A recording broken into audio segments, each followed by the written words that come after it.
What's up? Welcome to a new episode of Movie Schmovie. This is a very special episode of Movie Schmovie. And when I say very special, I mean extremely stressful, carries a lot of anxiety amongst the three of us, the co-hosts of this show.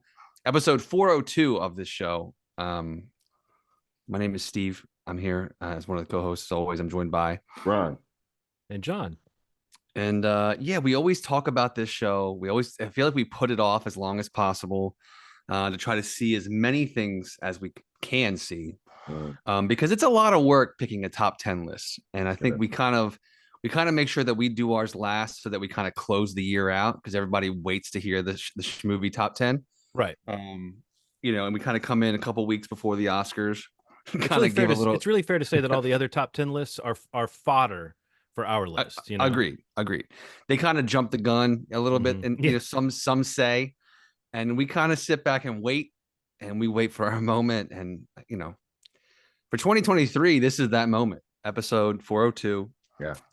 Top 10 films of 2023. So, how you guys feeling about your list before we get into how we're going to do them and kind of get into them? Like, what's the vibe right now? What are you guys feeling? I don't feel good at all. I don't think I've ever cut this many movies. It's crazy. Like, I was thinking out loud, I was like talking, I was like, 2023 wasn't that good of a year for movies for me. Then I look at my list and I'm like, oh no, this might be a little more important of a year than I thought. Right. And my experiences from place to place were like very unique. And I think that kind of helped too. Like, this is the first year that I'm getting out more into the theater, just full disclosure, I'm immunocompromised, but scared to go out. And I still mask and stuff when I'm in theaters. Yes. But this is the first time that I've been going to the theater more frequently. Not John level, because John is aspirational level. I do love how much John goes to the movies. And I think 2024, I'm going to go a lot more. He's kind of convinced me through his experiences. But you can pick your odd timed screening of a movie to be there with a small crowd. But some movies you do wish you were with a crowd as well. Yes. So it's a toss up. For sure. Yeah, this one was hard. I feel like it's the kind of thing where I always have so much anxiety about missing things, and like there's definitely movies, that based on the time they come out in the year, where I just haven't been able to get to a theater to see them, or I've really just preferred to watch them at home in some cases. I don't even really, the variables are kind of inconsistent, but I feel like there's always like two or three that I go into this conversation like, man, I can't believe I did not see A, B, and C. Yeah. And there's still those titles for this year. But as I sat back and today, like kind of going, like I maintain a list throughout the year on Letterboxd, like just so I'm not surprised by the task at hand. We get into this conversation. But, like kind of sort of what you were getting at, Ronald, like when I was thinking about it, I was like, I think I have a pretty good idea of what is in that 10 to 20 range. Yeah. And, as I started going through the list and kind of tweaking it a little bit, I was like, there were a lot of movies that I almost like completely lost association that it came out in 2023. Like, I feel like it felt like a long year. I saw like over 130 movies in 2023, like that I tracked on Letterboxd, which was great. Like definitely up from years, the 2001 and 2021 and 22. Like I was just around 100, 110. So like, it was cool to see more, and kind of like what you were saying, I haven't been to the theater as much as I'd like to be to the theater, but there were some titles where I made sure I went and saw it on the big screen, with a crowd if possible. And honestly, like all of the movies for the most part in my top 10, or actually at least 7 or 8 of them, there's a factor of like the experience and seeing it in the theater with a crowd, or the type of presentation that I was afforded by having that experience. And I'm not saying that completely affects the quality of the movie, but there's no denying that like it affects the impact I had while seeing that film. So that was the kind of like little takeaway I had looking at my list. I was like, wow, like 7, 8, 9 of these movies in my top 10 are movies that I absolutely saw in the theater.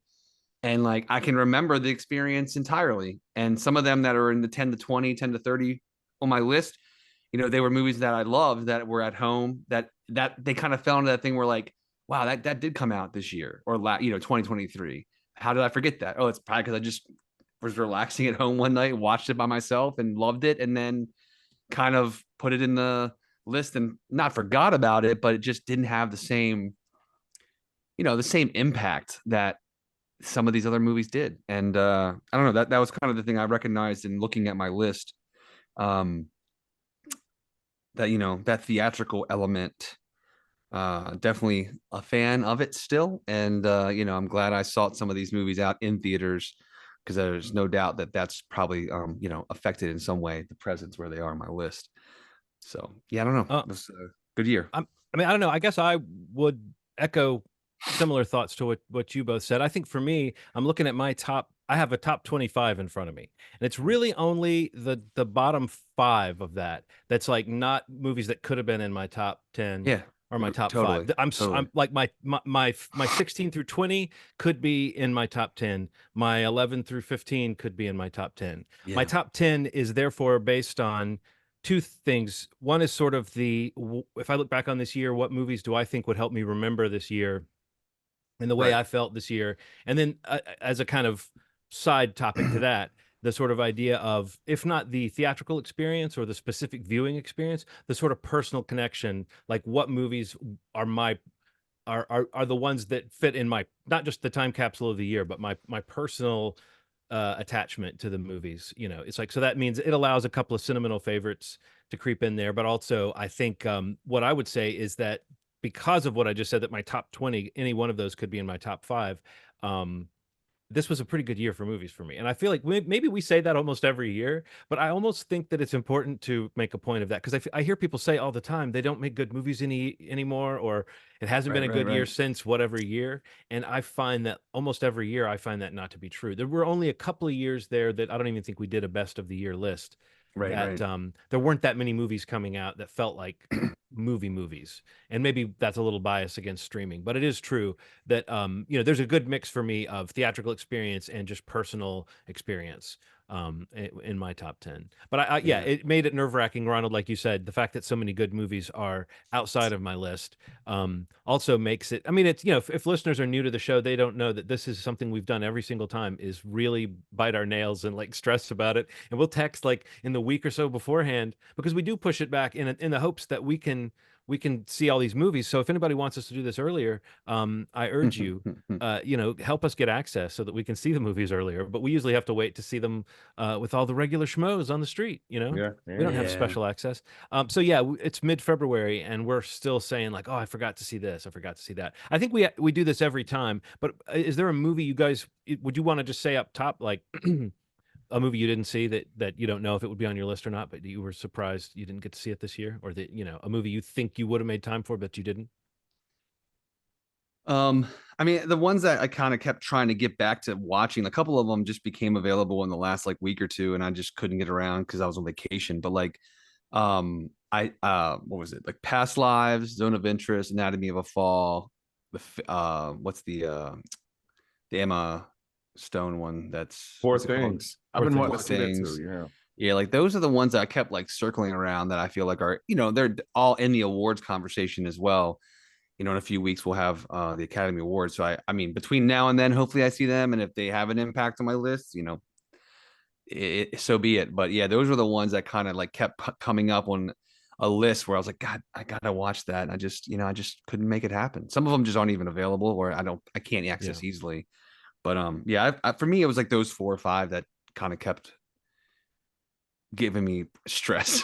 Well, for me, Past Lives, The Boy and the Heron, and May December are 3 movies that I would have thought I would have seen that I didn't manage to see. What about you, Ronald? Do you have anything that you wish you'd seen before you made your list?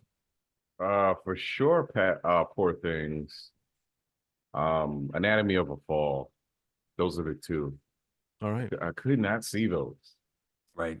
And The Last Voyage of the Demeter, I for some reason I kept trying to see that, and I keep hearing that it's pretty solid. And for some reason, I just haven't been able to see it. Yeah. I don't know that it's a top 10 conversation film, but I had a lot of fun with that one. I did see that one in theaters. That was That was a fun watch. You never know when that B movie fair though is going to hit you in such a pleasure center spot that it does end up on your top 10. You know. Yeah. So. Well, so let's talk about how we're doing this. We did it this way last time. What we do is we kind of rattle off our 10 through 6, and then we will go round robin for our 5 through 1.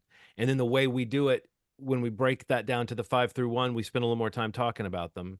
And if you name one at, say, your position 5, Ronald, but I have it at position 3, we wait until I get around. So if you say my number 5 is blah, blah, blah, I might say, well, I'll hold off on that. And then we'll talk about it when whoever has it at the highest position comes up with it. It just means we don't end up doing multiple segments on the same movie, and it creates a little fun suspense because sometimes you know something's coming, but you don't know where it's going to be. Yeah. Oh.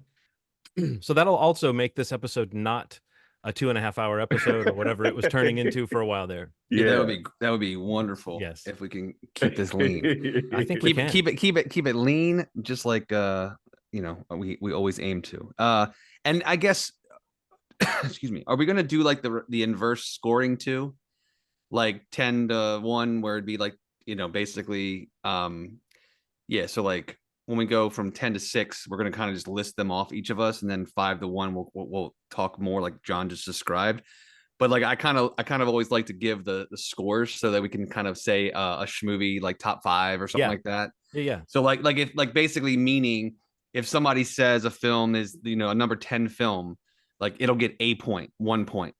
And, you know, it would go inverse down to the number 1 film, which would have 10 points for each mention. So if we all had the same number 1 film, it would have 30 points. It'd be the obvious winner for the number 1 film on our list. And then we can kind of keep a running score as we get to the end of the podcast, and just kind of I'll you know, just check with you guys, but we can kind of maybe just announce that at the end of the show. So do we roll for initiative? I mean, who's the dungeon master of this mathematical? I can take care of that. Okay. I'll take the math. Yeah. All right. Cool. Tracked it last time. I like scribbling out math as we talked last year. Like, what you write down is math, and then you underline math, and I just hold it in front of the camera. Yeah, you can only get the list if you watch the YouTube portion. and just have it up on the screen. And occasionally you tap the word math that you've written down. Yeah, and that sounds fun, man. Let's go for it. Ronald, you want to start? You want to go from your 10 to 6? Yeah. So okay. Hey, all right. I'm trying to get you. Let's just roll it, man. Okay. Like, okay. All right. I think your list is going to be awesome. All right. Thank you. 10 through 6. 10. Spider-Verse. 9. Rustin. 8. When Evil Lurks. 7. They Clone Tyrone. 6. The Holdovers. All right. Well, I will go next. 10. Beau is Afraid, written and directed by Ari Aster. 9. Sentimental favorite, Indiana Jones and the Dial of Destiny, directed by James Mangold. At number 8, Zone of Interest, written and directed by Jonathan Glazer. At number 7, When Evil Lurks, written and directed by Damien Runya. And at number 6, Rye Lane, directed by Rain Ann Miller. Rye Lane, like it. Just taking some mathematical steps here. All right, guys. So my 10 to 6, I've got number 10, Blackberry. I've got number 9, John Wick 4. I've got number 8, Mission Impossible. What is the official title on this? I know they changed it for the theatrical, just Dead Reckoning now. There's no part 1 on the home video release. I've got number, what is that? 10, 9, 8, 7 is How to Blow Up a Pipeline. And number 6 is Talk to Me. Awesome. Can I be honest? Yeah. I did not think that yours would be so action-packed. Yeah. That surprised the fuck out of me, man. I love action. You got me. I was not expecting that.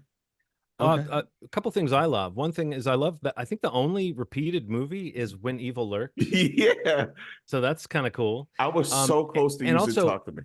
What a different, we all had such different 6 through 10s. That's cool. Yeah. This is the best. This is what works. So now we have to each track as the as we go 5-1. Like if Right. someone says it, we got to know. Okay. Hold up. Wait a second. I got this Okay. lower or higher rather. You're good. Go ahead, Ronald. Okay. My number 5, American Fiction. Cool. I think you're in the clear. Okay. American Fiction is one of those movies. Bamboozled is another one that hits me, that mirrors my experience in the creative world so much that it's frightening. When you get into these spaces, when you're creating things as a Black man, there's certain expectations they have, especially, you know, I'm a first-time filmmaker submitting my film to festivals, and all they want is trauma. All they're accepting is like trauma-based things. So seeing this experience on screen mirror my life and what people expect of me in media is a really cool thing. It gets a little crazy toward the end, but the acting is, you know, Jeffrey Wright's a tour de force. Erica Alexander, Sterling K. Brown. I mean, he's the hero of the movie for He's me. the hero I of was the gonna say, movie. yeah, we mentioned him on the last podcast. Like he Yeah. just he definitely you see the standout. Yeah. Yeah, Jeffrey Wright is great in it as well, but Sterling K is just like wow. Yeah.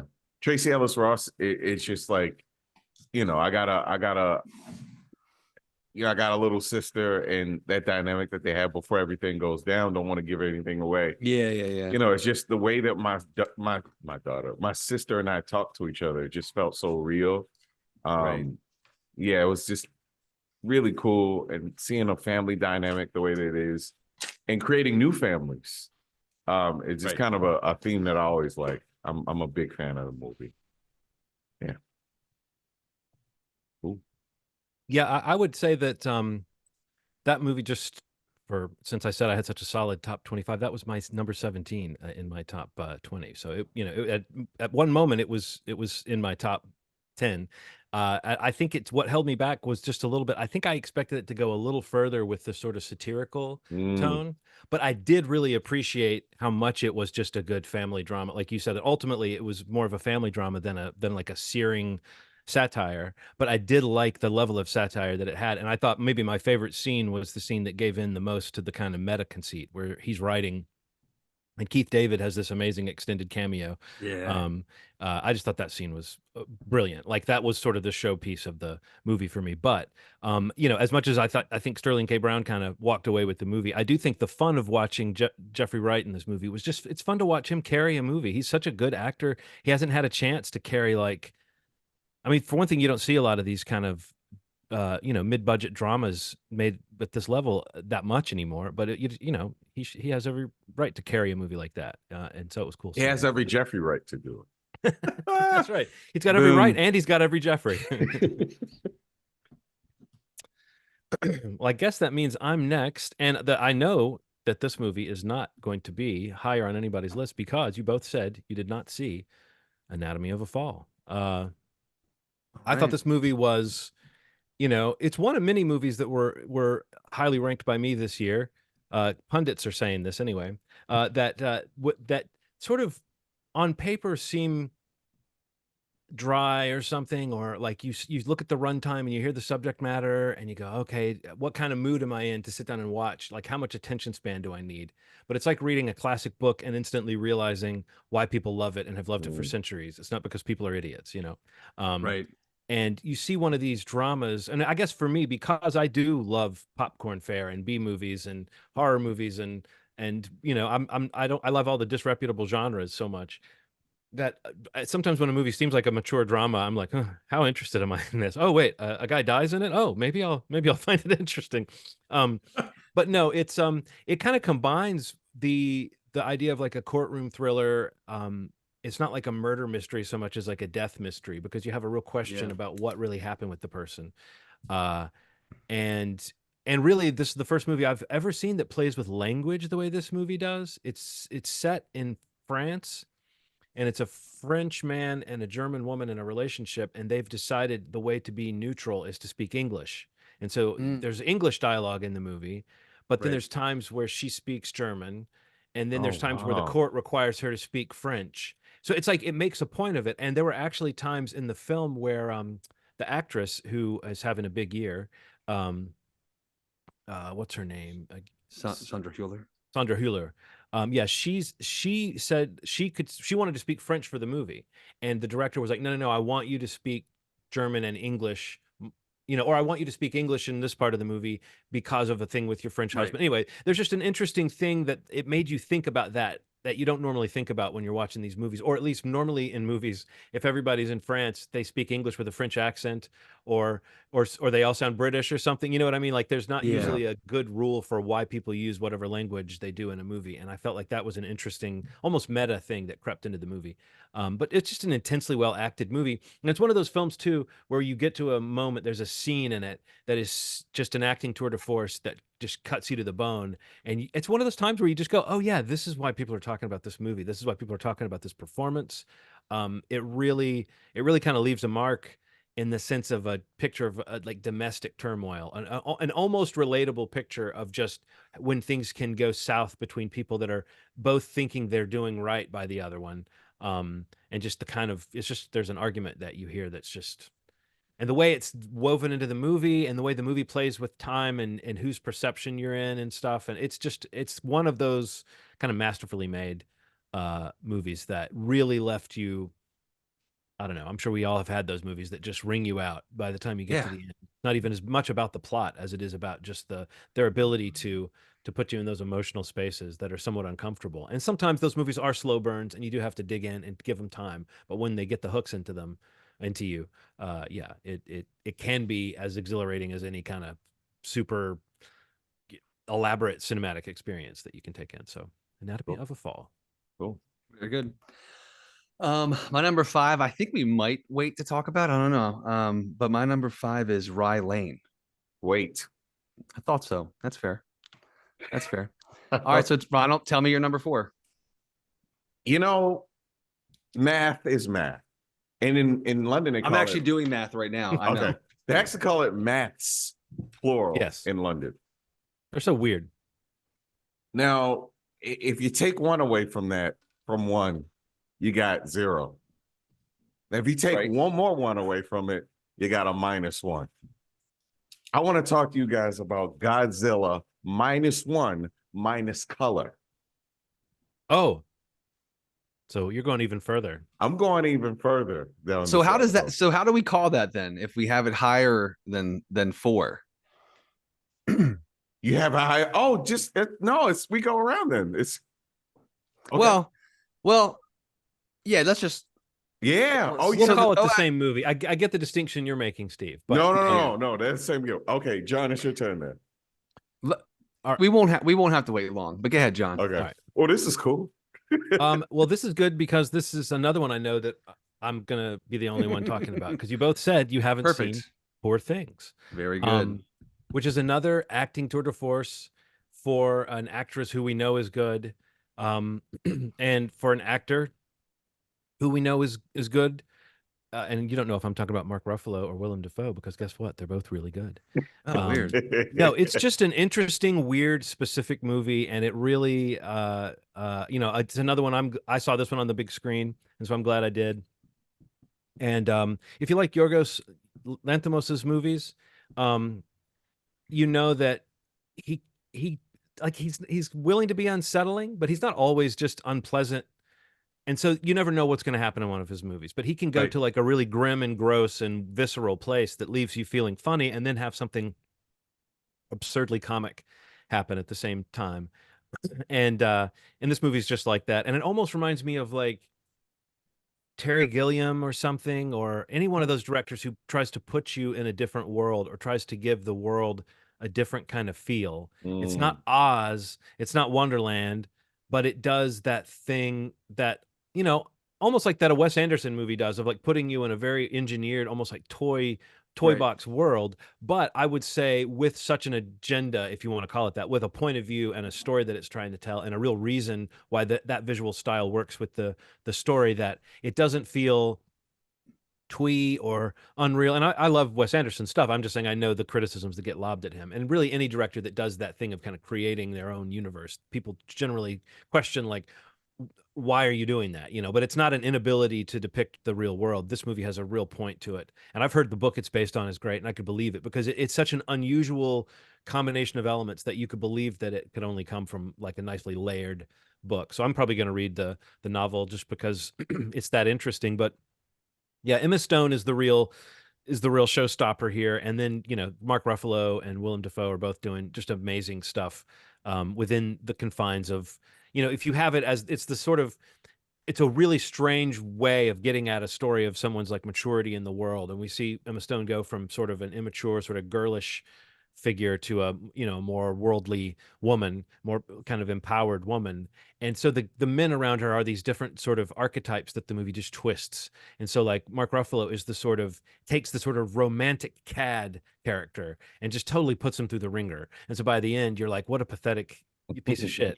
But he's so funny and he relishes it so much. And then Willem Dafoe is kind of like the father figure who has his own kind of dark secrets, but there's forgiveness and love on top of all the weirdness in this movie. So I don't know. I just think it's one of those weird, unusual, specific films that you know, if you like it, it's already right up your alley because it's not maybe not for everybody, but I've been impressed to see the amount of people who have responded really well to it. So maybe dark fantasy or whatever you want to call this is kind of an easy genre for people to grasp these days. I don't know.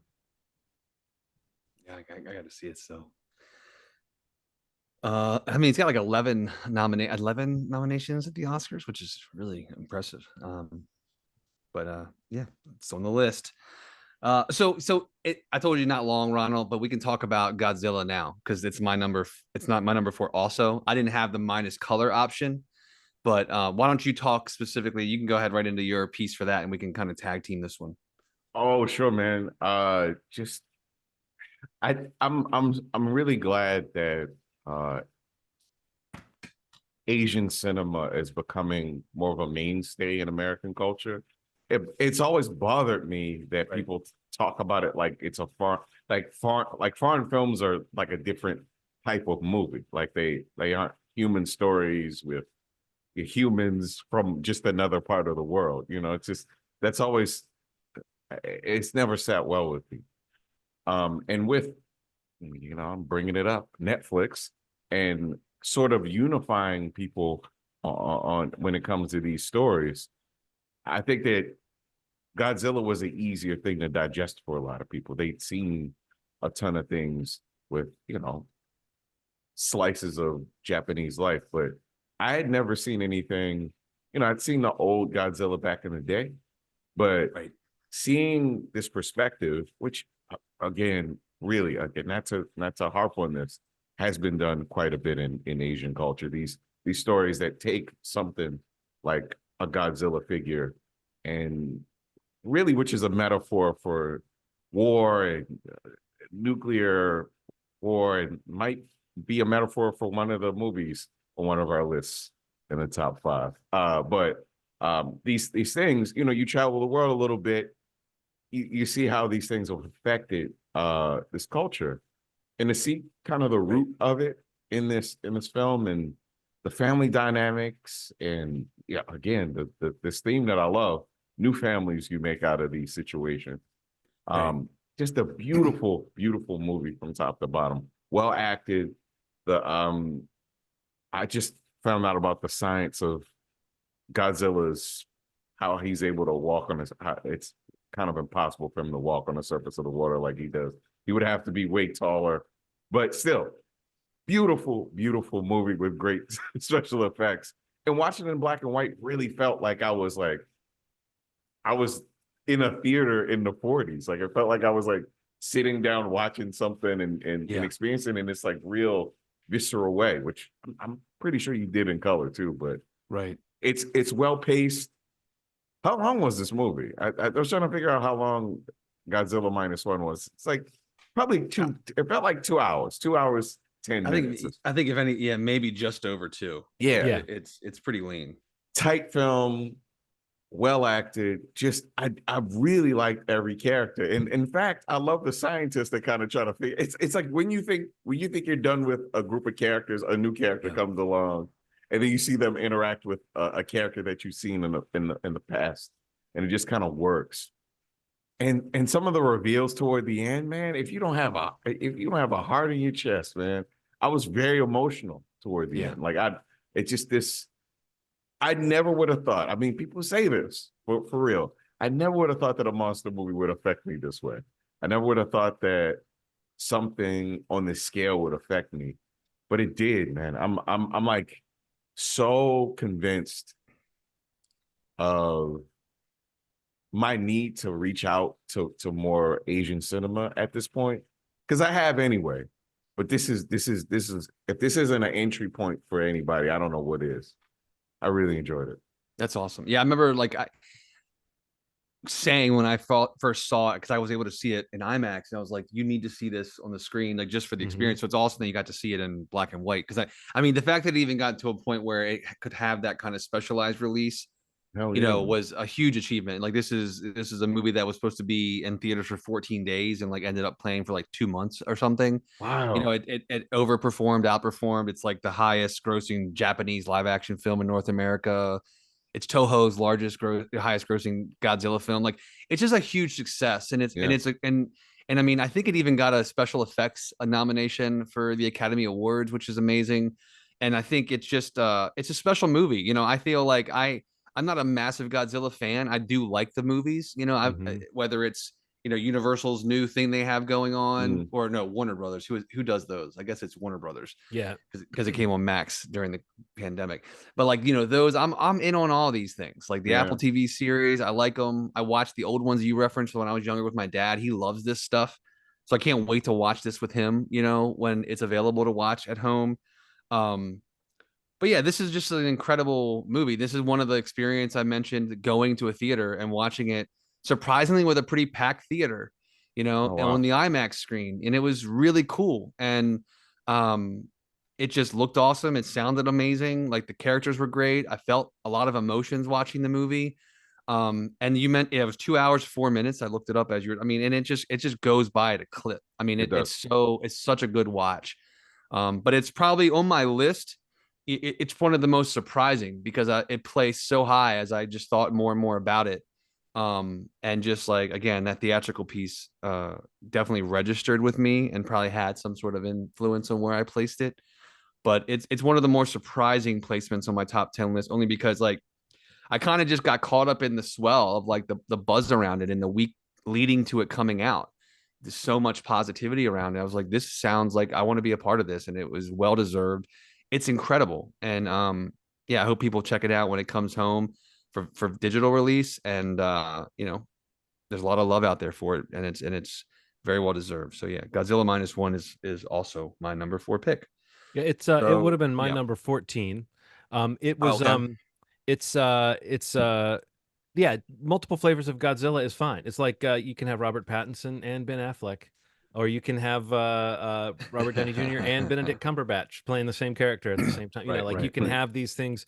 No, I don't know. I feel like there was a story that I saw this week that was really endearing about the director, who I hate to say I don't have their name on the tip of my tongue, but meeting Steven Spielberg. Yeah, I saw that. Steven Spielberg saying that he loved the characters, thought that it had the greatest characters in it. He loved every character or something like that. And the director was just very touched because he said he thinks of Steven Spielberg as a god. Yeah. And I just thought that was really, that would be an amazing feel. I'm not saying the movie is necessarily strictly Spielbergian, but that, especially the group of characters on the boat that we follow, which might really be, I mean, as much as I think there's tons of reason why people love this movie, I really think the secret sauce to this movie is the gang on the boat. That's the real, the nature of the team, the breakdown of the team, the reasons they're there, the way they react to the situation, the way you worry about everybody. That's the thing that really makes this movie, to me, feel different from other Godzilla anything I've seen. But I'm kind of like you, Steve. I've dipped my toe, but I'm not like super well versed in all the different threads, especially the sort of man in suit stuff. I'm not that familiar with all those. I know them by name only. And that reaction to the love from Spielberg, I feel like, has got to feel amazing because there's definite, like, there's a Jaws vibe in Oh, this totally. film already, you know, and Yeah. you talk, you know, when he says, I love the characters, like you love the characters in Jaws, you know what I mean? Like that's what makes Jaws probably my favorite movie of all time. It's just like to hear that kind of love coming from somebody that you look up to or that you deem a god of filmmakers. It's like that's got to blow your mind. I can't even imagine the feeling. That's yeah, I loved reading about that. All right, Ronald, back to you. Number three. All right. Number three is Celine Song's Past Lives. Ah. This movie's a masterpiece. I don't know how else to describe it. I don't know how else to like put it into words, but what Greta Lee and Teo Yo are doing on the screen is it should be a boring movie, but it's not. It is one of the most stressful, heartbreaking stories I've ever seen in my life. And because it has a woman doing it, it all the tropes that you expect for something like this do not exist. Mm-hmm. And the emotionality of it is a lot more complex than any other I don't know. This isn't a romantic comedy or anything. I mean, you know, this drama. I don't know if I've ever seen anything like this before, where you know it's a person who is in South Korea and then migrates to the States, and then That's the first mistake. Yeah, that's the first mistake. The friend, that she's kind of in South Korea with stays there, but he still carries this flame for her, and so does she on some level. And they maintain communication. You meet them pretty much 3 or 4 times during their lives, and it's gut wrenching. The way that it happens is gut wrenching. The things, you know, it's kind of you hear these stories about missing people at different times. Like you're ready and they aren't ready and they aren't ready, and it just you keep missing people in the wind, and it just Yeah. if you can feel it, you can feel it until there's, you know, this crescendo is this interaction that happens in a bar that is so fucking painful, and it involves all the parties from the story in one scene, and it is nuts. And I've never seen anything like it. It has a sort of a dual language thing going on throughout the whole film. Yeah, what Greta Lee's doing in it is, if she doesn't win something, I'm gonna be angry. God damn, this movie was good. Yeah, I can't wait to see this. That's probably the one that I've had the most access to that I've just kicked myself. Like, how have I not sat down? Yeah. Yeah. And I feel a part of it is because Erin had mentioned wanting to see it at one point when I was telling her about it. And that's just like we just have not been able to sync up and watch this movie. You know, the video on demand thing was like, oh great, finally. You're right. Dang. It just hasn't happened. That's great. I'm so happy to hear that you loved it that much. Yeah, and it's going to make me seem like an 11-year-old when I say that my number 3 is Guardians of the Galaxy Volume 3. I just think this movie is going to go down as, I mean, in my mind, it's one of the successful tying up of a trilogy examples that have ever existed. I don't know. It's just those 3 movies together exist as their own little island outside of any of the other stuff, and it's the James Gunn flavor, obviously, that makes them special and makes them different and kind of makes them feel self-contained.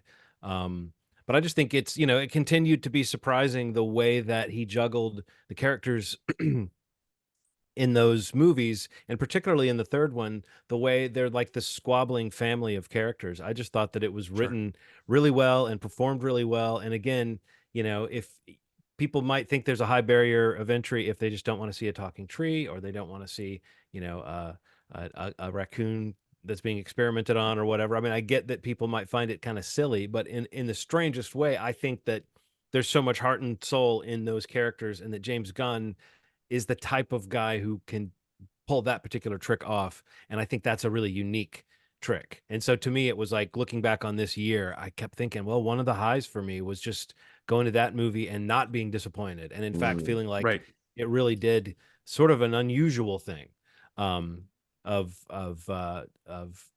just somehow in the midst of all this superhero fatigue and all this quality control issue that we've been dealing with on the part of all these movies, it just felt like, oh yeah, the reliable flavor is now we've got the James Gunn thing, and it's also Sure. as a sort of swan song for him with Marvel. It was another thing of kind of thinking, oh yeah, this is a little bit like something that they're going to be lacking going forward.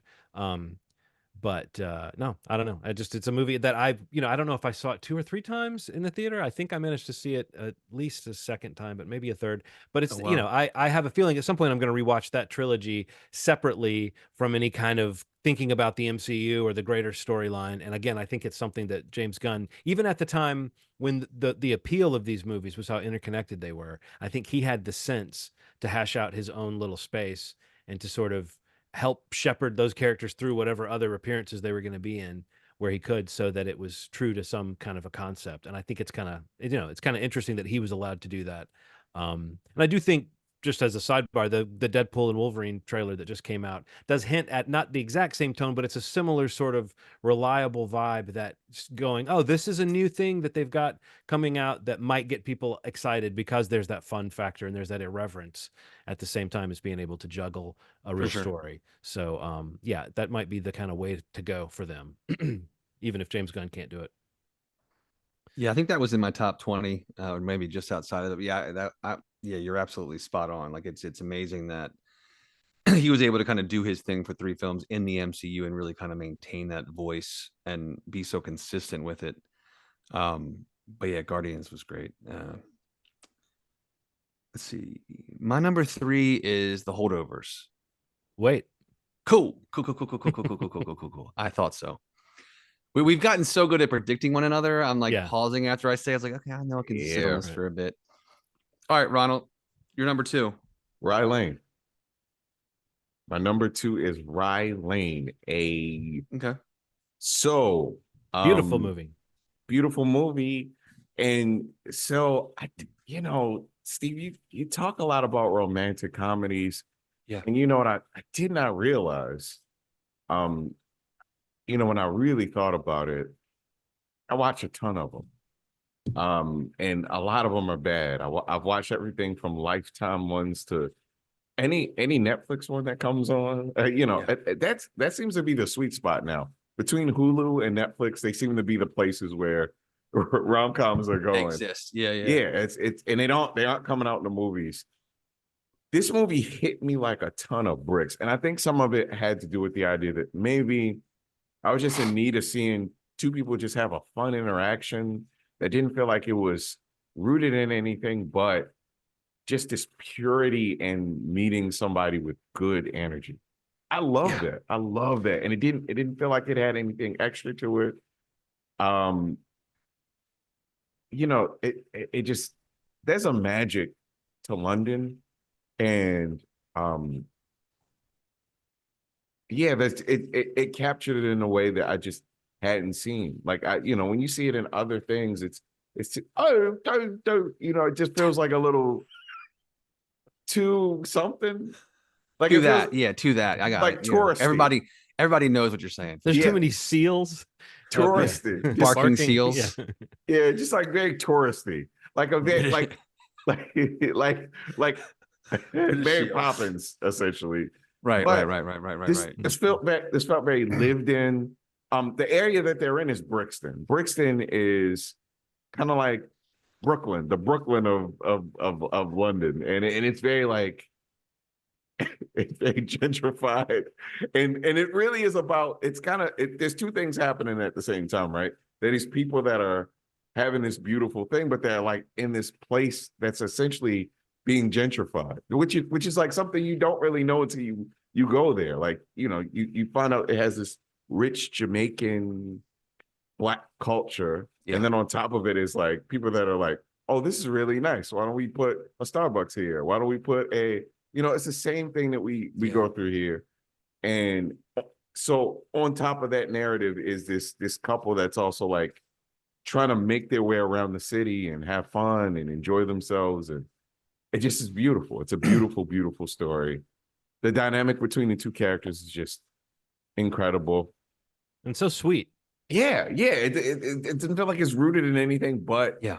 just that feeling. You know, when you meet somebody and you're like, I don't want to leave. Yeah. The buzzword of this pod is lean, because I feel like a movie that's barely 80 minutes that accomplishes what we're listening to you to say. I mean, this was my number 5 film. I knew you'd have it higher. My number 6. Uh, this is one of the best rom-coms of the last 5-10 years, period. Like, you mentioned Netflix and Hulu, like, yeah, that's kind of where they live. The ones that make them the theaters usually are not good. There's one that's going to make $100 million in theaters right now that most people have seen and talk about, and nobody knows that Rye Lane is sitting right there on Hulu. I know. And you could be watching the best rom-com of the past 5 to 10 years. It's so fresh. This is a perfect marriage of just vibe. The location you described, the environment is great. The characters are great. Dom and Yaz are memorable characters. Like, they're broken people in ways unique to each of them that they somehow find a way to correct or make better or make whole, or just the emotion is so sweet. John said sweet. It's a great adjective. Like, it's fun, it's funny, it's extremely funny. Great side characters that come in for a quick shot, for a quick laugh here and there. I just feel like we talked highly of this film when it came out on Hulu and tried to get as many people to watch it as we could tell. And I definitely have recommended it to friends that I know love these kinds of rom-coms, and they've absolutely loved it and would have no clue that it exists. There's no doubt if you watch this movie, you will at least very much like it or love it, if you're in the bag for rom-coms, or just kind of like a good fun time watching a movie about fun characters falling in love. And damn it, we need that. Like, I feel like it's so hard to find these movies now, and we've talked about that a lot on this podcast. Like, they don't make a lot of anymore, and even when they exist, they kind of have to be something else also. There's got to be something else, like some action mixed in, or some drama. It can't just be a sweet rom-com that's 80 minutes. Well, this is exactly that. It exists. It's called Rye Lane. It's on all of our lists, and it's on Hulu right now. So if that sounds interesting at all, you've got a pass to go right now and check out Rye Lane, because it's incredible. Yeah, I love that movie so much. So I'm glad that it was on all of our lists. I thought for sure it would be. So I'm very relieved to kind of. Well, I would just add that I actually was excited when I realized that was this year, because it was back in March. One of the ones. So in my mind, I was like, did we see it in March? But it was technically out last year, or what? Like. So I was so happy when I saw that it was a this year movie that I was like, oh, because I really wanted to mention it. It's that kind of movie, like, that you want to point out to people. So you can go back to, we covered it in March, I think. You can hear us talk at length about it there. But I'm glad too. And I guess I kind of thought surely you two would have it on your list as well. So yeah, great film.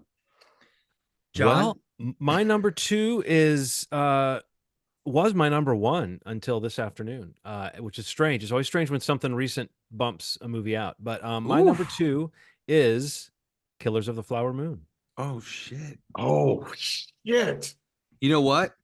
That's the 5th one that I mentioned that I couldn't remember. That's the one I never saw. I haven't seen that yet. I forgot to even rank it. Damn. Oh, I'm very excited about talking to you about that. Okay, cool. Okay. Well, tell me about it. So we're talking about it. Yeah, go ahead. We haven't really talked about it, and I think it's the kind of movie. I think I talked about having seen it and did one of those. One of us saw it. Is it going to ruin it for the other two kind of things? But it's interesting that Scorsese was able to kick up so much dust this year or the last couple years, by commenting a little bit on the current state of superhero cinema or whatever. And in some ways, he was proven right by the market. In other ways, he was never really commenting on the thing that people acted like he was. It didn't need to be this thing where suddenly there's a huge online push against Scorsese, as though he makes boring films, or as though he's an advocate for movies that don't have any juice, or that are like art films, when he's actually one of the guys who, regardless of what you think of his movies, he's more capable of exhilarating you than almost any other director. And it's him and his longtime editor, Thelma Schoonmaker, actually, who has a lot to do with that tone and pacing and use of music. Have you seen that clip? I haven't watched the whole thing, but it's Spike Lee talking to Martin Scorsese, and he Yeah. says something to him about what's up with these other directors and why don't they fucking know how to use music? And anyway, it's those two guys who actually that's a great conversation because those are two guys that do know how to use Two music. Oh yeah. curmudgeons, Yeah, two but curmudgeon. Well, at this point, I mean, you know, different generations, but at this point, they're both elder statesmen, and I think yeah, that Scorsese must appreciate that sort of. It's almost a compliment from Spike Lee to say to him, you know, you yeah, know how to do this. But no, that is it. Marty, our dear Marty, Mr. Eyebrows, he knows how to do it. Like he knows how to put together a sequence. He knows how to put together a project. He knows how to shoot a movie. They always go into this point where if you're watching one of his films, especially a period piece by him, you see how much effort is made to like create the world, the verisimilitude of the world, and you really feel like you're going into a different universe. When you watch this film, like not, you know, it's our world, but I just mean like you feel like you're traveling through time. You feel like you're seeing a different place, and you can totally see why the story was interesting to him, and also why they supposedly changed gears in mid production.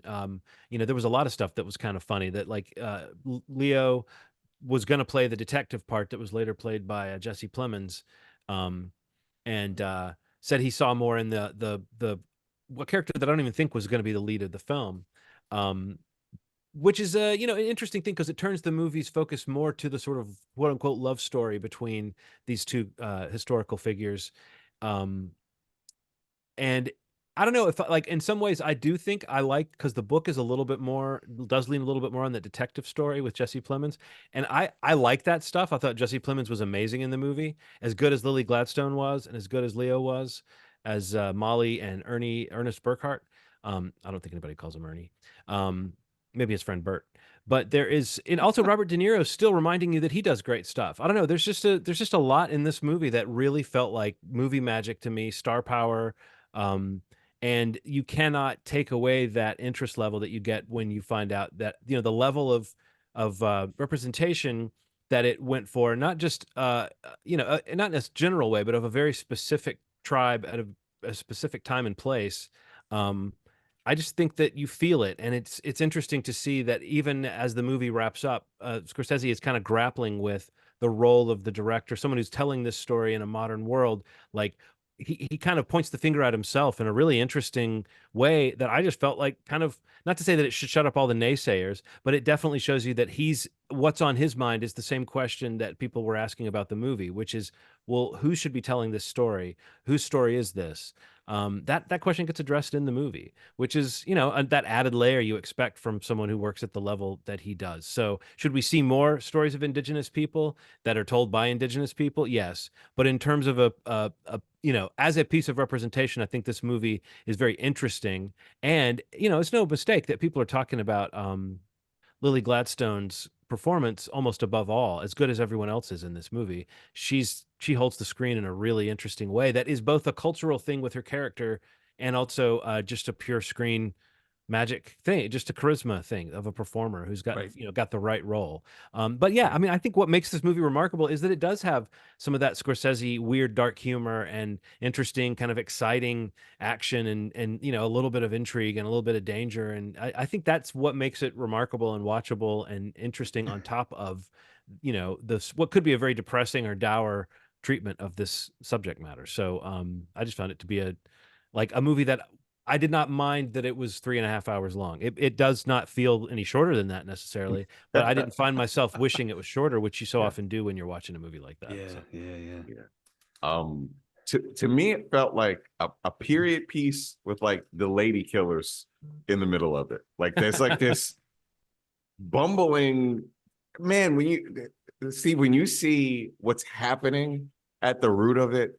I mean, they kind of get at it in the trailer, but when you see it happening, and I think why Leonardo DiCaprio got kind of shut out of this the awards this year is sometimes I think you get so used to what he's doing, so used to how good he is, Mhm. that sometimes you don't appreciate it quite as much. Like Right. he has to do something very drastically different, like you know, be a robot next time or something. You know what I mean? You're so used to seeing him in these compromising positions, kind of bumbling and being scrounging, and then his power being taken from him and him getting it back, and then you used to this scrounging that he does in movies, and it's very different characters. Like, you know, like Calvin Candy isn't the same as his character, who is No. not the same as, you know, other characters that he's played. Yeah. But you can get very used to the style of power that he's bringing to a movie, the subtlety in some of the performance that he's doing, and then some of the over-the-topness that he does as well. But yeah, there's like this lady killers thing happening in the middle of it that just feels so fucking weird for such a serious subject, and it works. It doesn't take away from the film in any way. It's almost like it points up the absurdity of how brazen what was happening was, how obvious it was. You know what I mean? Yes. I think that because I think that is where and I hate to again say that it's funny, but that is where that kind of bleak black humor comes from. Yeah. Is those little conferences where when Leo's just sitting there dumb as shit talking to Robert De Niro, who's the most scheming guy in the world, and they're putting this stuff together. You can see why Leo may have been attracted to this. It does feel sort of Coensian. It does feel kind of like a Coen Brothers thing. It the way that does. Leo is like such a dunce, and that is like played as like a real character trait pretty much throughout the whole movie, just how he's sort of manipulatable, Yeah, you know. And sure. also you find out later maybe he's, you know, that he was never as innocent as, not that you ever think he's innocent, but at the end of the movie you realize the, you know, darker truths about his character that the movie's kind of letting you not confront until you get to the end. So I think that's an interesting structure. But I think you're right, Ronald. I do think that people miss what he's doing sometimes when he's not doing something really showy or like an accent or something like that. Yes, for sure. Yeah, great movie. Got to commit. Got to see it still, guys. That's 3.5 hours, so man, you really got to commit. I know, Yeah. I know, dude. That's the one that got away for sure in terms of like just don't have the time. So I'm up number 2. Yes. This is a maybe, actually. I don't know if I'm gonna talk about this or not, but my number 2 is Oppenheimer. Wait, sucker. Okay, so let's just go. You're next, so let's just go. You're number 1. Okay. Let's just do this. So Well, wait, Steve. Wait. Ronald, what's your number 1? my number 1 is Blue Beetle. Oh, wow. No, Surprise. my number 1 is Oppenheimer. So maybe I should try to talk about how I saw this movie the way that I did. So Erin and I went to California, took a trip. She surprises me midway through the trip, and it's like, hey, I got us tickets to the Chinese theater to see Oppenheimer in all its glory. 70 millimeter. Do you want to see it? Yes. Now, although I got COVID on this trip, and there's a lot of sickness associated with this trip, I think there's something to being in a theater and watching movies like this. There's cinema that sometimes feels like Citizen Kane or Where Were You When You Watched This Movie? Oppenheimer feels like the type of film that is so important, such a time marker, that it feels like you have to see it. Like I'm not saying even if you don't love it, it is a meteor heading towards cinema that you must consume, you know?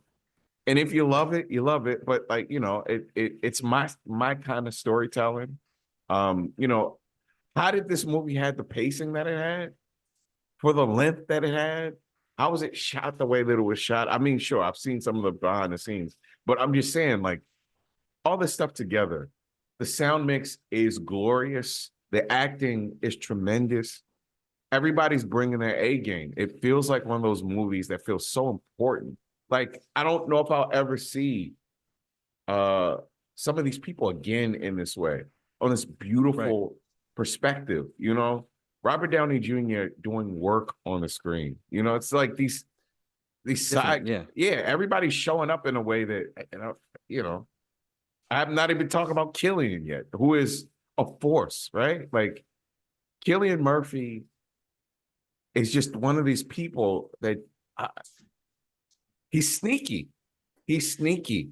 And Christopher Nolan saw that he could lead a movie. It's almost like he'd been training him. He'd been a Padawan practicing these side characters. And then one day he's like, look, I have something that is going to change your life. Are you ready for what this is going to take? Because you could tell his heart and soul went into the production of this movie. You could feel every bit of the emotion of the conflict that he had, you know, with making this weapon of mass destruction. And the narrative that was created around it, the narrative of we have to beat them before they beat us. You know, we have to do this. You know, this narrative that may not have been real, and then hearing why they chose the places that they chose to bomb, like it's heartbreaking. It's heartbreaking. It's a very sharp commentary on American warfare in particular. I feel really bad for the Japanese citizens that were affected by this. Going to Japan and seeing how conflicted they are about Americans and American culture. There's a love for it, but also like you killed lots of us. You know, there's like that's in the air, man. That's strong in the air. So it's weird to put a list like a metaphor for war in nuclear war in the form of Godzilla, and then an actual story about this, right, in the same countdown, right. And like it's not a monster that does it, it's people. It's like that's the reality that we lived in or are living in. It's a glorious movie. It is and it challenges the way you should think about modern warfare and past warfare, and this patriotism that isn't real for anybody outside of the bubble of who is the most patriotic. It doesn't. We don't look at patriotism the same way. If you really look at it for what it is, it's not as glorious as everybody's kind of painted it out to be. And I think this movie does a good job of looking at all the perspectives. Yeah, it could have been a little harder on. Could have been a little harder on Oppenheimer, maybe. But seeing this, but if you're smart enough to see what happens to him in the end, you understand what it is. You understand what that means for a person like him to kind of be treated like this kind of show in the end. Like, oh, you invented, we don't really care what you say. Well, it's more what the government's trying to do by scapegoating him too. Oh, hell least, yeah. That too. Yeah. But it's go ahead. I was just going to say that the way that they're trying to sweep a certain aspect of the truth under the rug, but I do think that the fact that it's got such an odd structure and that there's so much time of the movie spent with the aftermath and like him losing his security clearance. I heard a lot of people criticizing that, like, that's dry. And I can understand people feeling like maybe the movie could have integrated those moments with the other moments more. But I think that's significant. We know Christopher Nolan could have woven those timelines together. He didn't. So there's some reason why he wanted you to feel the real bomb, so to speak, of the film going off is the sort of weird betrayal and the kind of, Amadeus Salieri relationship between Killian's character and Robert Downey Jr.'s character that I think is sort of an interesting wrinkle. I do think that stuff is kind of fascinating on the character level. And even though the movie didn't work for me as well as it did for others, I know what you're saying about just it's a monumental achievement, and it feels pretty monumental that a movie that's this not difficult necessarily, but just 3-hour long sort of meditative, not biopic, but just like an interesting, artfully put together film about a historical event that also takes these other personality aspects into account. That movie was such a huge success. I mean, it's probably down to the Nolan kind of brand name. He's one of those rare director brand names that means something, but also you can't take away from Barbenheimer in terms of just like that 1-2 punch. Like everybody was talking about it. So it's a really interesting phenomenon. And it's, he's now even more in the seat of the guy who can pretty much do whatever he wants. And he said it, that he's not going to make small movies. He said he kind of feels like other directors wish they had the budgets he has. So he's not going to betray them by making a small movie. I thought that was kind of an interesting thing to say, but I like the guy for being ambitious. Yeah. Your story about the Chinese theater is great, Ronald. But I remember us all seeing it together before you saw it. Oh, yes, for sure. And that's a moment for me this year where I say theatrical. my number two movie is Oppenheimer, and seeing it with you guys on that screen, it was like the 70 millimeter projection. Like, I think there was some issues like when it was starting. We were like, is this Yeah. going to happen to Right. us again? Like it did with Mission Impossible, but it went off and it was an amazing screening. Like it was, yeah. The conversation that we had in the parking lot, when we left the theater, is memorable to me. Like I can remember what we talked about. And then I remember the feeling that I had walking out of the theater, that was something very special, not just having seen it with you guys, Yeah, seeing it it was in super sick. advance, but like just the movie itself felt very special to me. And wherever you place it among Nolan's films, I personally think it's one of his best films, if not the strongest all around, maybe. There's other ones that might vie for that number one spot for me if I thought more about it. But right now, I think, him kind of getting the acknowledgement, and his cast getting the acknowledgement, and everybody involved, the craft of the film Yeah. getting the acknowledgement that I think it justly deserves, is just really exciting. And I think, you go down a murderer's row of like who's in this film, and everybody that's in this film is really good in this film. you know Josh Hartnett is pretty great in this movie. Yeah. Alden Ehrenreich is great in this movie. Like everybody that you want to talk about, even if it's a scene that they're in, is just really good. And even seeing it when we saw it together, like seeing people pop up in it that we didn't even know were in it, Yeah. was Totally. awesome. But beyond all that, just the scope of the storytelling, the time jumps, the different, the kind of competing stories of Downey's and uh, Murphy's characters, like in terms of like what's happening in those two timelines. I was just completely engaged the entire film. And, I watched it again at home to kind of see if I kind of felt the same way. And I absolutely did. And again, being able to watch it with any kind of nice sound system and presentation, even at home, is a treat and a bonus. But even without that, I just think the movie is just so well made. And it's also a 3 hour plus film, just over 3 hours. Yeah. And it didn't feel like a chore to me watching the movie. It moves quickly for me. Yeah, I don't know. Like I just remember walking out of that theater being like, wow, that was actually way better for somehow than I thought it was going to be. And my expectations were already really high. But I think I was just so entertained by a 3 hour biopic with a bunch of it in black and white. It just like was so kind of surprising for some reason to me. And I absolutely loved it. And I think that I love seeing not that he didn't already have forms of acknowledgement and success. I just love the idea of it being a front runner across many, many categories, at the Oscars this year, and likely something that will finally get him a Best Director Oscar. And I think it's well deserved for this film. So yeah, Oppenheimer was my number two, and Ronald's number one.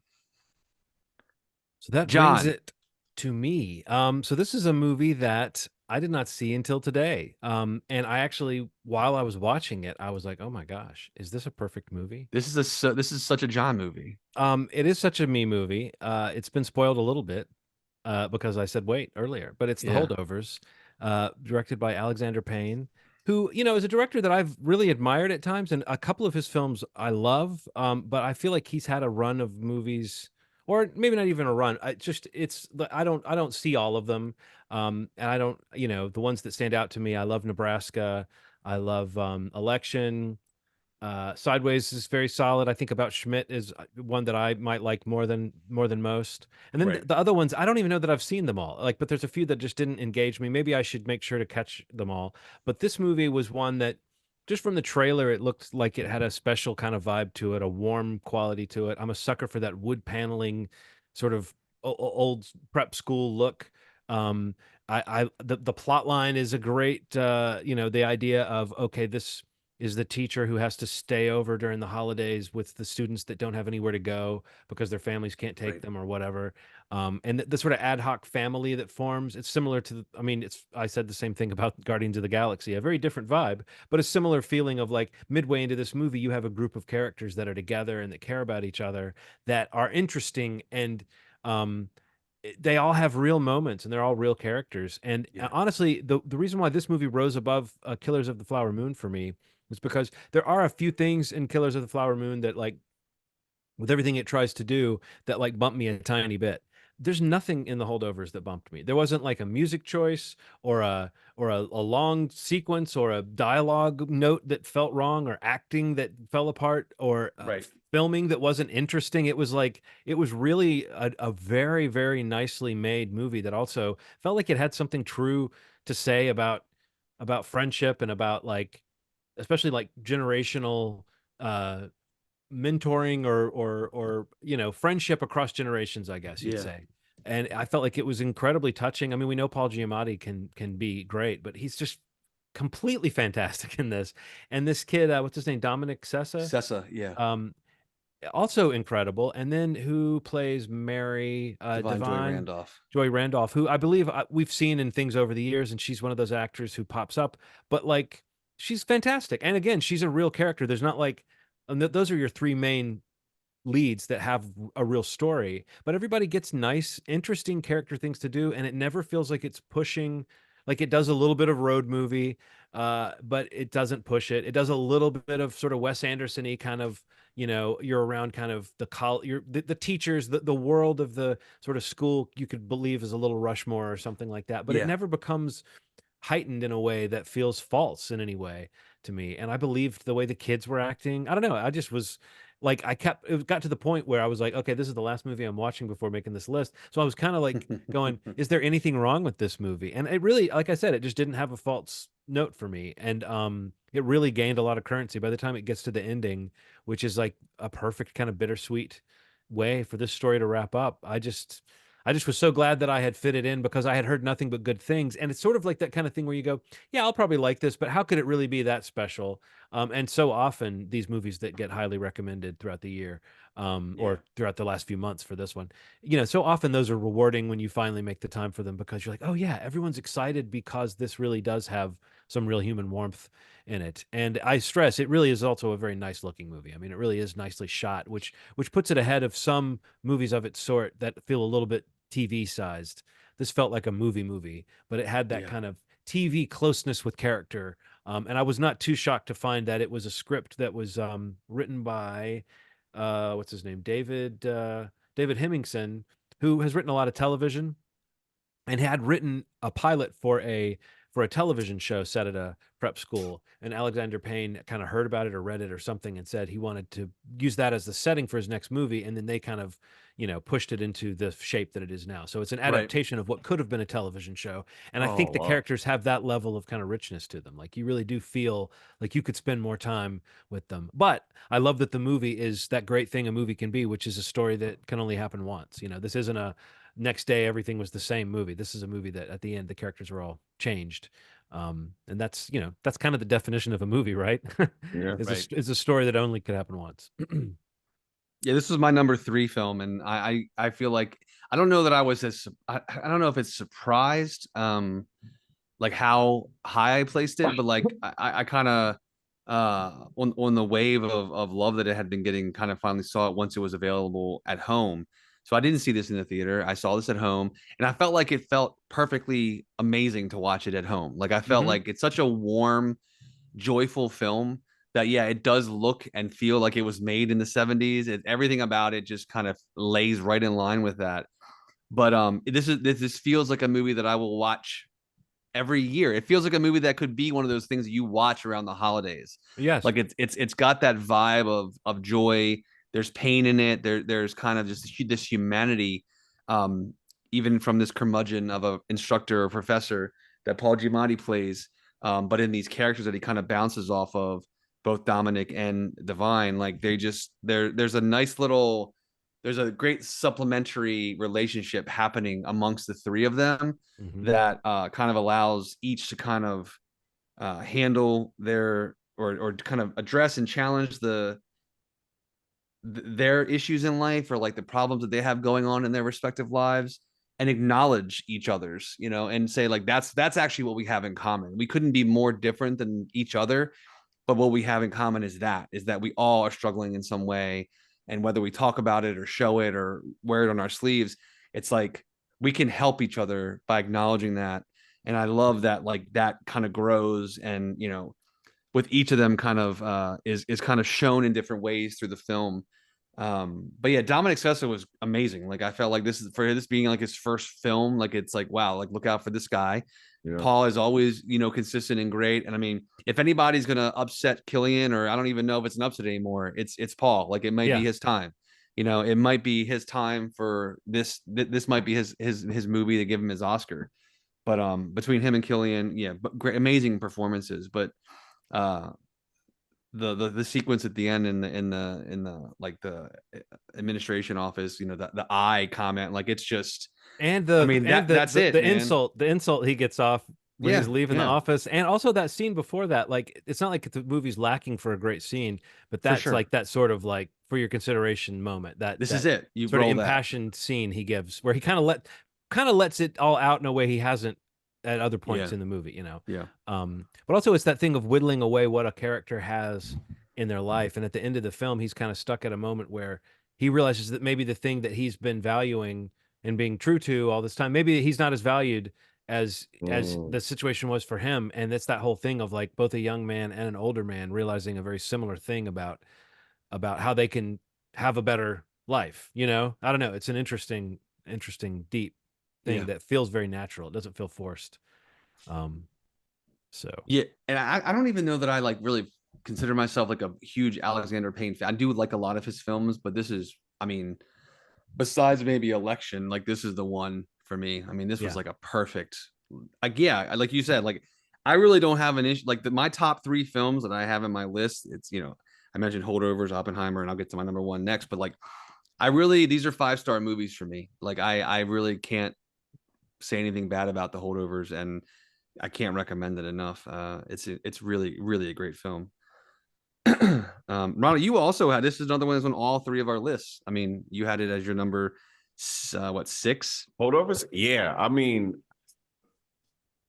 Aaron and I kind of watched it on a whim and were blown away. It just had all the things you want in a movie. Just Right. heart, well acted. And I loved those moments where they're just sitting at the table talking. Yeah. Or like eating a meal. Eating Yeah, a like meal. yeah, That Christmas dinner scene was yeah, just it's great. fantastic. Amazing. It's amazing. Yeah.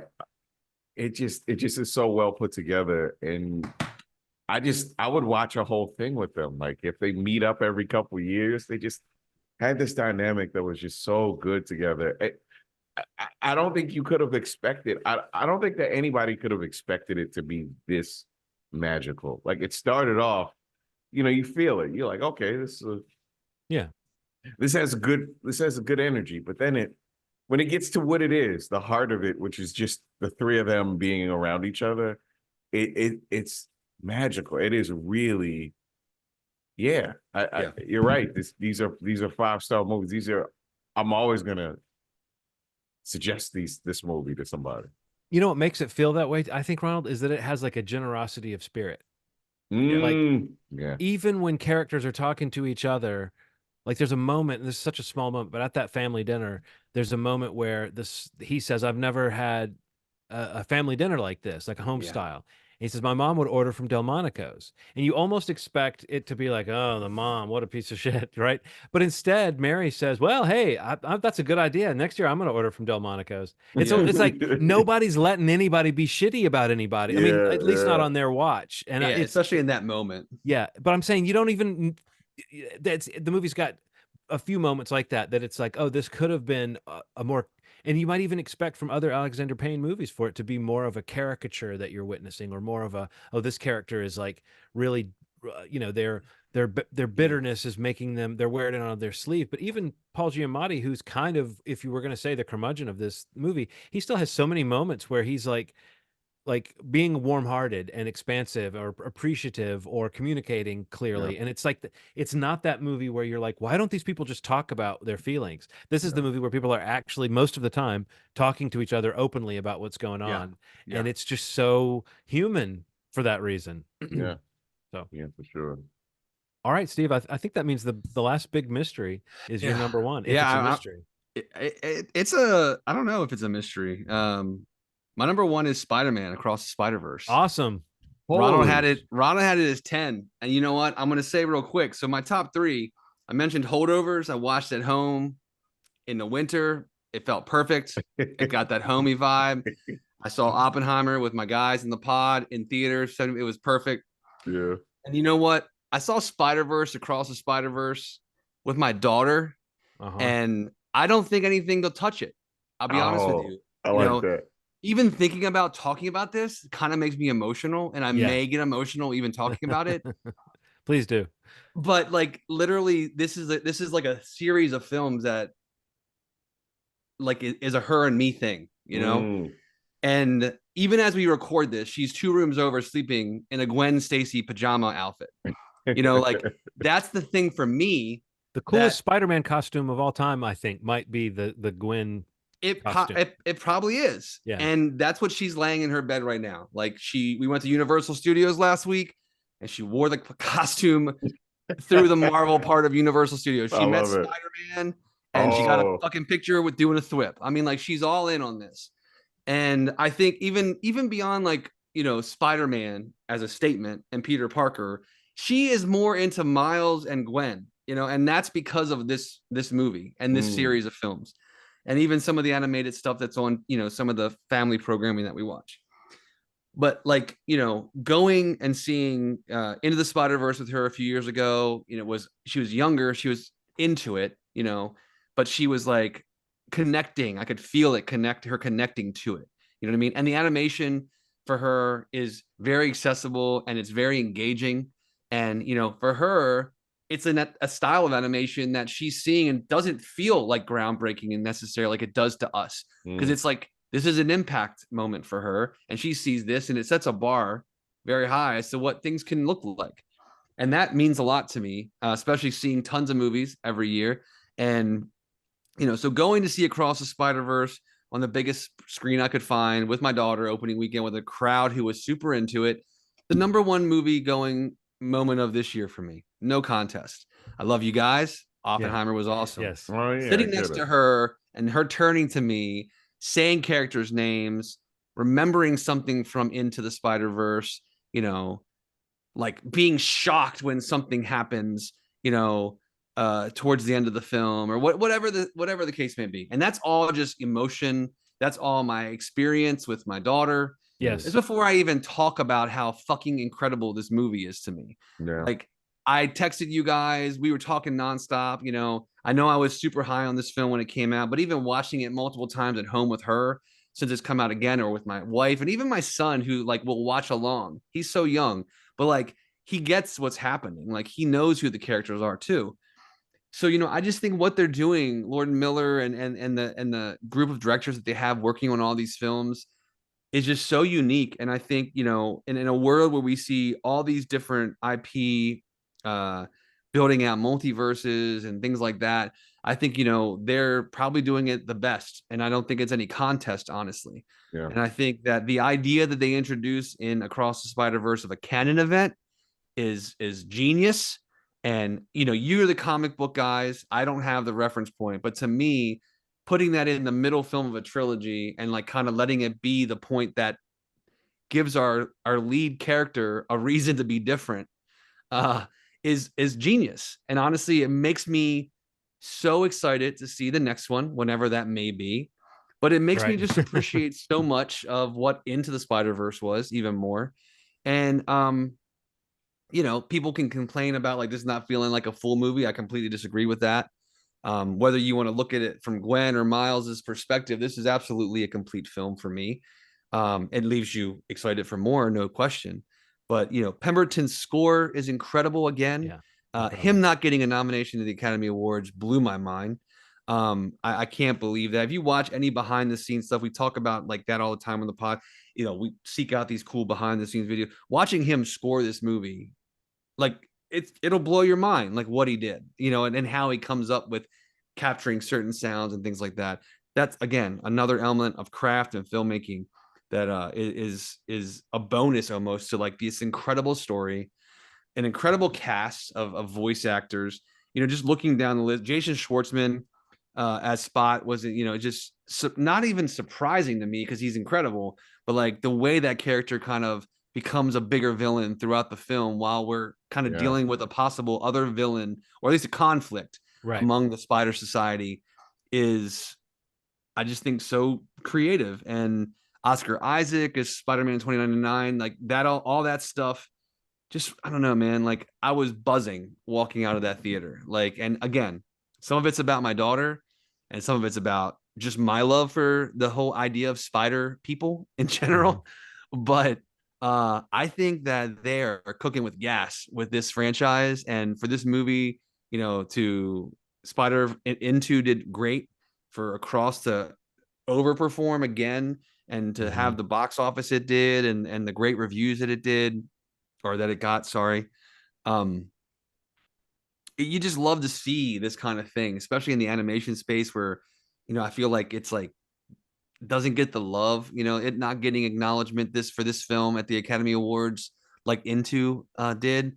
It's kind of like, in certain areas, to me it's kind of weird, but to me, I don't know, it just was an incredible movie. And again, it makes me so excited for Beyond, or whatever the third one ends up being called if it changes again.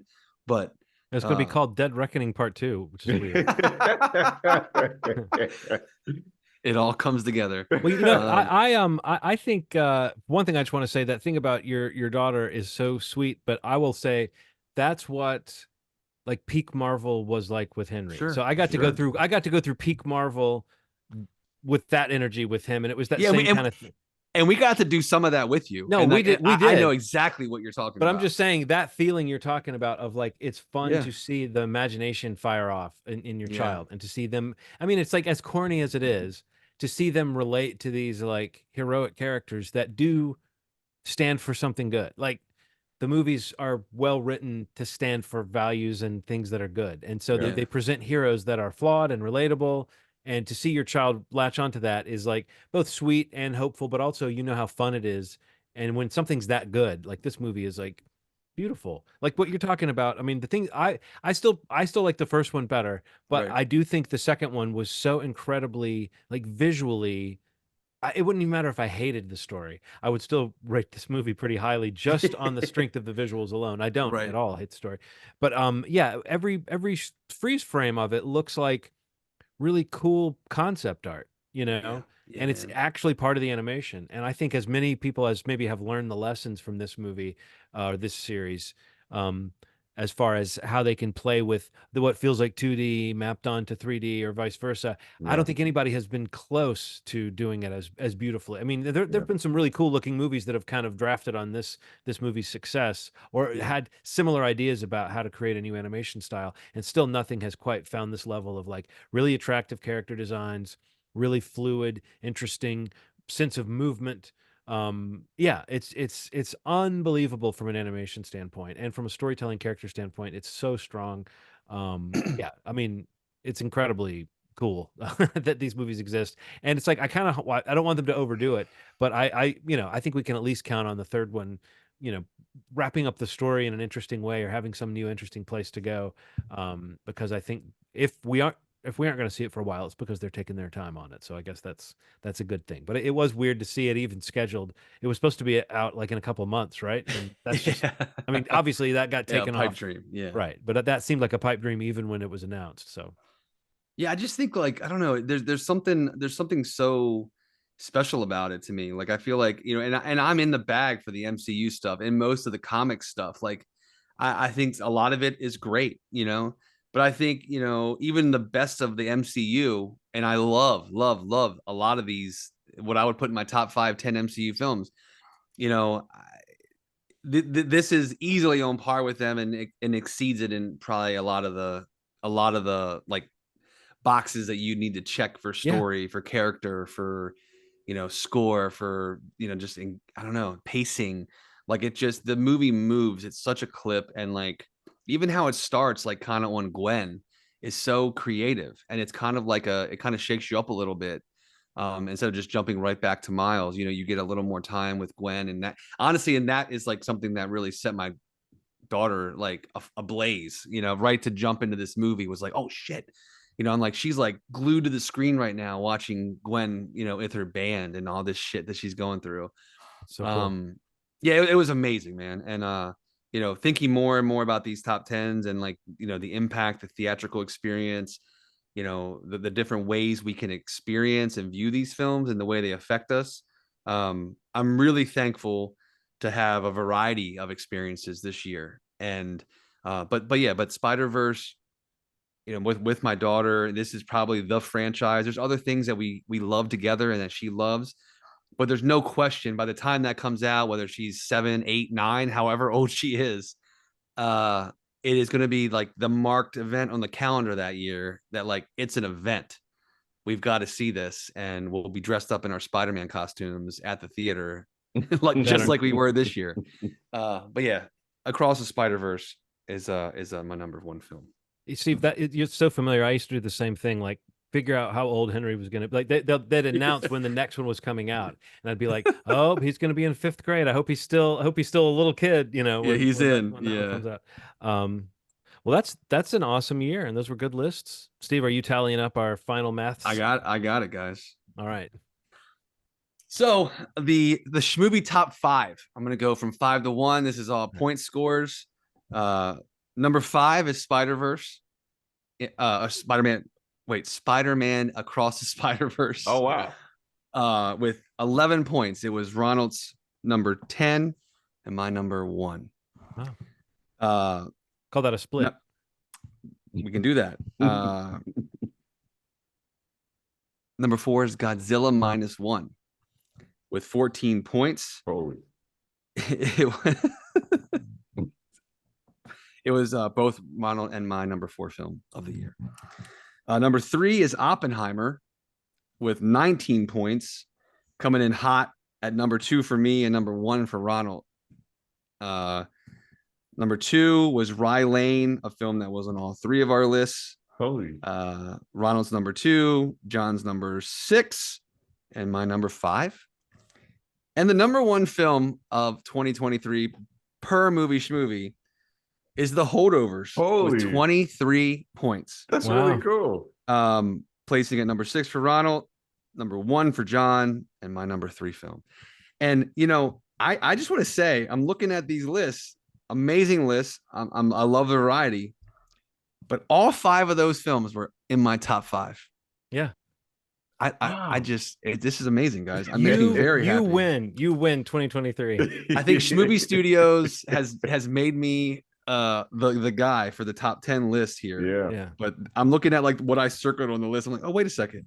I have all those 5 in a different order. In a different order. Ronald's got 3 of them in his top 5. John has the most variety. He's only got the Holdovers in his top 5.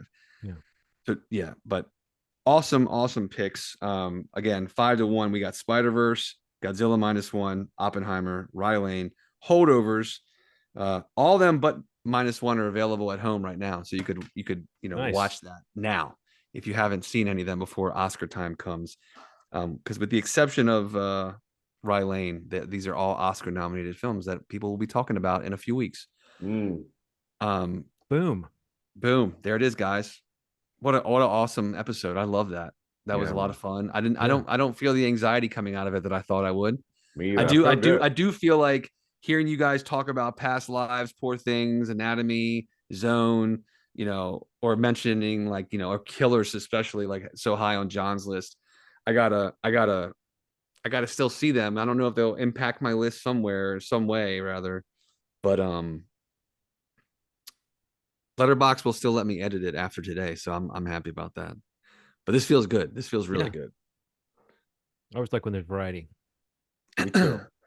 Like overlap on the ones that it would hurt our feelings if there wasn't overlap on. Yeah. Variety. Right. It's crazy how it works out that way. Like I'm pretty proud that I love hearing about movies that. Here's the thing, man. I was going to be pretty action movie heavy, like Sisu. Right. And yeah, but I like that you put John Wick in it. That made me feel really seen because John Wick, man, it knocked me out in the theater, Yeah. dude. That and Mission were the 2 action, or Godzilla probably, but just these are like franchises that I love, and like they just in some ways continue to get better, or find new ways to kind of keep me engaged. I don't know how they do it, man. And they pull it off every time. It gets Yeah. I'm glad that you both mentioned When Evil Lurks, because that was just outside of my list. That was a great horror pick to include. Yeah, I don't know. I also had They Clone Tyrone. That was like my number 12. Along with, I wanted to say The Artifice Girl. I'd mentioned that a lot on the pod, but it just got pushed out. I saw a couple things later in the year. I think it was like a 13 or something like that. But yeah, man, this is good. This is very good. That's 2023. We're in the 2024 now. I don't know that I've seen something yet that I've thought was a 2024 film that has done anything special for me yet. But hey, Dune 2 comes out very soon, so let's Door talk. is open. Let's talk. Let's well, talk, I mean, guys. Speaking of past lists, Denny was pretty highly favored, at least for a while there, with like all of us, between like Sicario and Prisoners. And I feel Dune like Part 1. There was another on my one. list. I feel like that was somewhere in there for us. But yeah, no, that was he's one of our. Arrival. Yeah, right. That's a good run good. In schmovie terms. I think that we all put all of those movies on our list. I think so. Yeah. So let's see if he brings the goods, man. Couple weeks. Brings it feels weird saying that this early in the year. So like that's if it hits the way I'm hoping it hits, that it can maintain. But you know, some of these movies on our list, like were earlier in the year, so that's cool. Right. Like Rye Lane was March, so that was one that I had to kind of confirm. But it's funny how it feels so long ago. Like that is a distortive thing. I guess this was a busy year because I was very surprised that movie was this year when I looked it up. Cool. Next week we'll get back to our required viewing picks. I chose 9 Days last episode, right, as my choice. So you can watch that with us, and we'll get to that next week, and whatever else we've seen in between now and then.